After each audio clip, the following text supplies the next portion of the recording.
Hello everyone, welcome back to our channel. అందరూ ఎలా ఉన్నారు? బాగున్నారా? ఈరోజు వీడియోలో అయితే టొమాటో చట్నీని షేర్ చేస్తున్నాను. ఇది ఇడ్లీ దోశలోకి చాలా టేస్టీగా ఉంటుంది.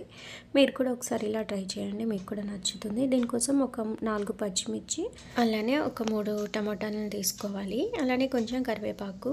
పచ్చిమిర్చి చాలా స్పైసీగా ఉన్నాయి, అందుకే నేను ఇక్కడ 4 తీసుకున్నాను. వీటన్నిటిని కూడా ఇలా చిన్న ముక్కల కింద కట్ చేసుకొని పెట్టుకోవాలి. ఇప్పుడు స్టవ్ మీద పాన్ పెట్టుకొని ఒక 2 స్పూన్స్ వరకు ఆయిల్ వేసుకొని, ఆయిల్ హీట్ అయిన తర్వాత ఒక 1 స్పూన్ వరకు పచ్చిశనగపప్పు వేసుకోవాలి. ఇది వేయడం వల్ల చట్నీకి మంచి టేస్ట్ వస్తుంది. మీకు కావాలనుకుంటే ఇంకొక 1 స్పూన్ వరకు యాడ్ చేయొచ్చు. నేను ఇక్కడ 1 స్పూన్ పచ్చిశనగపప్పు వేసి కొంచెం ఫ్రై చేస్తున్నాను. ఇది కొంచెం ఫ్రై అయిన తర్వాత కట్ చేసి పెట్టుకున్న పచ్చిమిర్చీస్ కూడా ఉన్నాయి కదా, అవి కూడా ఇందులో యాడ్ చేసుకోవాలి.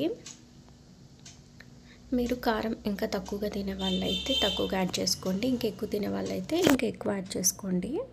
నేను ఇక్కడ పచ్చిమిర్చి కూడా వేసి ఫ్రై చేస్తున్నాను.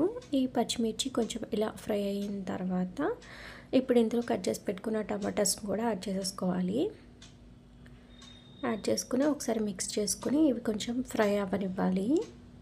కరివేపాకు కూడా వేసేసుకుందాం. ఇప్పుడే ఒకసారి మిక్స్ చేసుకుని ఇవి కొంచెం ఫ్రై అవ్వనిద్దాం. టమాటాలు తొందరగా మగ్గాలంటే ఒక 1/2 స్పూన్ వరకు సాల్ట్ వేసుకొని ఒకసారి మిక్స్ చేసి మూత క్లోజ్ చేసుకుంటే టమాటాలు అనేవి తొందరగా మగ్గిపోతాయి. నేను ఇక్కడ మొత్తం చట్నీకి సరిపడంత సాల్ట్ వేసేసాను ఒకేసారి, మీరు చూసుకొని వేసుకోండి. తర్వాత ఇందులో కొంచెం కొత్తిమీర కాడలు ఉంటాయి కదా, మీ దగ్గర కాడలు ఉంటే కాడలు వేయండి, లేకపోతే కొంచెం కొత్తిమీర వేసుకుంటే టేస్ట్ బాగుంటుంది. ఇలా చిన్న ముక్కల కింద కట్ చేసి కొత్తిమీరను కూడా యాడ్ చేస్తున్నాను. ఇక్కడ యాడ్ చేసి ఒకసారి మిక్స్ చేసేసి ఇంకొంచెం సేపు మగ్గనిద్దాము. టొమాటోస్ అనేవి చూసారు కదా, ఇలా ఈ విధంగా మగ్గితే సరిపోతాయి. మొత్తం సాఫ్ట్గా కుక్ అవ్వాల్సిన అవసరం లేదు. కొంచెం ఇలా ఈ విధంగా ఉన్నప్పుడే స్టవ్ ఆఫ్ చేసేసి చల్లారనిద్దాం వీటన్నిటిని. ఇవి చల్లారిన తర్వాత నేను ఇక్కడ మిక్సీ జార్లో ట్రాన్స్ఫర్ చేసేస్తున్నాను.